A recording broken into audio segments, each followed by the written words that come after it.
আসসালামু আলাইকুম সুপ্রিয় দর্শক, কেমন আছেন আপনারা সবাই? আশা করি সবাই ভালো আছেন। আমিও আল্লাহর রহমতে আলহামদুলিল্লাহ ভালো আছি। তো বরাবরের মতো আবারও চলে আসলাম নতুন একটি ইউনিক রেসিপি আপনাদের সাথে শেয়ার করার জন্য। আজকের রেসিপি হচ্ছে আমার পাকোড়া তৈরি করব আমি শসা দিয়ে। শসার পাকোড়া তৈরি করে আপনাদের সাথে শেয়ার করব প্রিয় বন্ধুরা। তো আশা করি আজকের ভিডিওটি আপনাদের সবার ভালো লাগবে।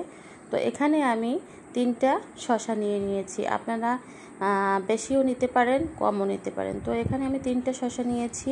শসা 3টা ভালোভাবে গোল গোল করে এখন আমি কেটে নেব। যেহেতু আমার বাচ্চারা খাবে এজন্য আমি কম নিয়েছি। শসার পাকোড়া কিন্তু বানানোর পর যে এত খেতে মজা হয়েছে যে পাকোড়া নিয়ে কাড়াকাড়ি শুরু হয়ে গেছে। তো এখানে আমি শসা 3টি সুন্দরভাবে ধুয়ে সুন্দর করে পাতলা পাতলা করে গোল গোল করে কেটে নিলাম বন্ধুরা। তো অনেক বেশি পাতলা করে কেটে নিলেই কিন্তু আপনার শসাগুলো অনেক বেশি পাকোড়াগুলো বানাতে শসা দিয়ে অনেক সুবিধা হবে।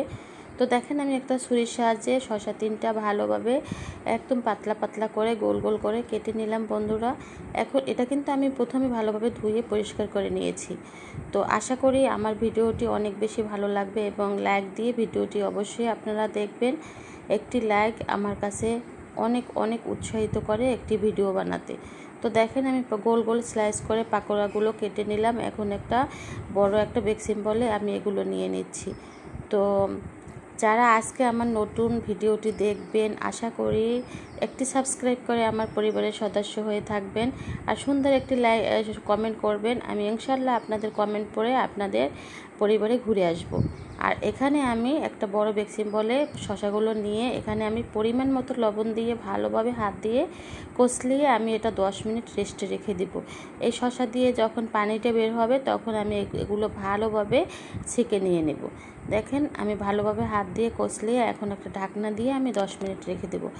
আর যারা যারা আমার প্লিজ প্রতিনিয়ত আমার ভিডিও কন্টিনিউ করেন তাদেরকে অসংখ্য ধন্যবাদ। আমিও চেষ্টা করি সবার ভিডিও কন্টিনিউ করার, কারণ যারা আমার ভিডিও কন্টিনিউ করে আমিও প্রত্যেকের ভিডিও কন্টিনিউ করি। প্লিজ প্লিজ আজকে যারা নতুন আমার ভিডিওটি দেখবেন আপনারাও প্রতিদিন আমার কন্টিনিউ করবেন ভিডিওটি। আমিও ইনশাআল্লাহ প্রত্যেকের ভিডিও কন্টিনিউ করব। দেখেন আমি 10 মিনিট পর আবার ঢাকনা উঠিয়ে এগুলো ভালোভাবে হাত দিয়ে সুন্দর করে চেপে চেপে পানিটা ফেলে দিচ্ছি।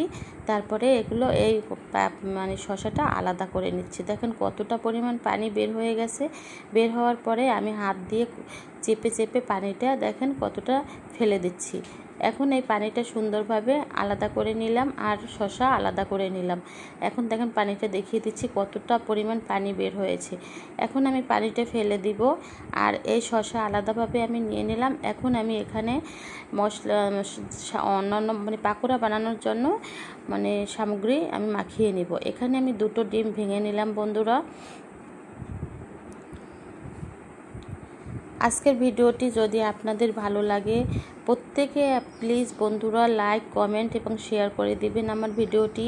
প্লিজ প্লিজ বন্ধুরা আমার ভিডিওটি অর্ধেক আমার ভিডিওটি কেটে কেটে আপনারা দেখবেন না, একটু প্রথম থেকে শেষ পর্যন্ত ফুল ওয়াচ করে দিবেন প্লিজ। আর এটা আমার মনিটাইজেশন চ্যানেল, সবাই আমার ভিডিওটি একদম অ্যাড সহ দেখে দিবেন। এখানে আমি কর্নফ্লাওয়ার মাখিয়ে নিচ্ছি। এখানে আমি 3 থেকে 4 চামচ কর্নফ্লাওয়ার দিয়ে দিব। দেখেন দিয়ে দিচ্ছি 3 থেকে 4 চামচ কর্নফ্লাওয়ার। কর্নফ্লাওয়ারটা দিলে কিন্তু ক্রিস্পি হবে আমার এই শসার পাকোড়া। আর এখানে দিয়ে দিচ্ছি মজরেলা চিজ, হাফ কাপ পরিমাণ মজরেলা চিজ দিয়ে নিলাম। আর এটা দেওয়ার ফলে কিন্তু আমার পাকোড়াগুলো খেতে অত্যন্ত লোভনীয় হয়েছে। আর এখানে আমি 2টো ডিম ভেঙে আগে রেখেছিলাম, ডিম 2টো আমি কুসুমটা আগে বেশি দিয়ে দিলাম আর সাদা অংশ একটু রেখে দিলাম। দিয়ে এখন আমি ভালোভাবে এখানে একটু চিলি ফ্লেক্স দিয়ে দিয়েছি বন্ধুরা।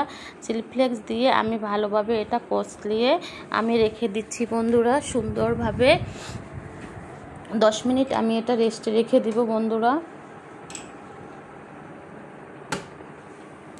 দেখেন আমি একটা চামচের সাহায্যে সুন্দরভাবে এটা মাখিয়ে আমি একদম সুন্দরভাবে এটা রেস্টে রেখে দিচ্ছি। রেস্টে রেখে দিয়ে আমি এটা সুন্দরভাবে ভেজে নেব। দেখেন সুন্দরভাবে এটা রেখে দিচ্ছি। আর এর মধ্যে আমি একটু ঘন করার জন্য, যেহেতু পাতলা হয়ে গেছে, একটু আবারও পানি বের হয়ে গেছে, যেহেতু দুটো ডিম দিয়েছি, এর মধ্যে আমি একটু চালের গুঁড়ো দিয়ে নেব বন্ধুরা। চালের গুঁড়ো দিয়ে দেখেন আমি একটু চালের গুঁড়ো দেব আর একটু ক্রিস্পি করার জন্য।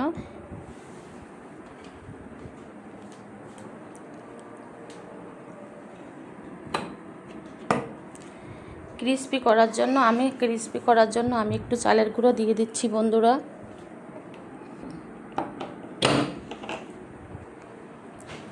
দেখেন আমি একটু চালের গুঁড়ো দিয়ে ভালোভাবে আবার মাখিয়ে নিলাম।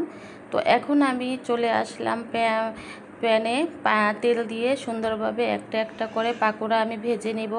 ভেজে সুন্দরভাবে পাকোড়াগুলো আমি নামিয়ে নেব। দেখেন আপনাদের সাথে শেয়ার করলাম যে কিভাবে পাকোড়াগুলো ভেজে নিচ্ছি। আর দেখতেও কিন্তু অসম্ভব সুন্দর হয়েছে, খেতে তো লোভনীয় হয়েছে শসার পাকোড়াগুলো। আপনারা যারা শসার পাকোড়া কখনো খাননি, একদিন হলেও আপনার শসার পাকোড়াগুলো এভাবে তৈরি করেন, দেখেন খেতে কতটা লোভনীয় হয় এবং কতটা মজাদার হয়। তো আমি কিন্তু এই প্রথম শসার পাকোড়া তৈরি করেছি এবং খেতে অত্যন্ত লোভনীয় হয়েছে বন্ধুরা। আপনারা একদিন হলেও শসার পাকোড়াগুলো এভাবে তৈরি করে খাবেন, খেতে কিন্তু অত্যন্ত লোভনীয় হয়েছে। আমার কাছে কিন্তু খুবই লোভনীয় লেগেছে। আপনারা একদিন হলেও এই শসার পাকোড়াগুলো তৈরি করেন। দেখেন আমি ভালোভাবে ভেজে নিচ্ছি শসার পাকোড়াগুলো। দেখেন কালারটা সুন্দর চলে আসছে। আর প্লিজ বন্ধুরা, আপনারা যদি শসার পাকোড়াগুলো খেতে চান তাহলে এভাবেই তৈরি করেন, তাহলে কিন্তু এভাবেই স্বাদ লাগবে। আমার কাছে যেরকম মজা হয়েছে, আর প্রথম থেকে শেষ পর্যন্ত দেখে নেবেন, তাহলে অনেক বেশি ভালো লাগবে। তো দেখেন আমি এভাবে করে সব পাকোড়াগুলো ভেজে নিচ্ছি বন্ধুরা।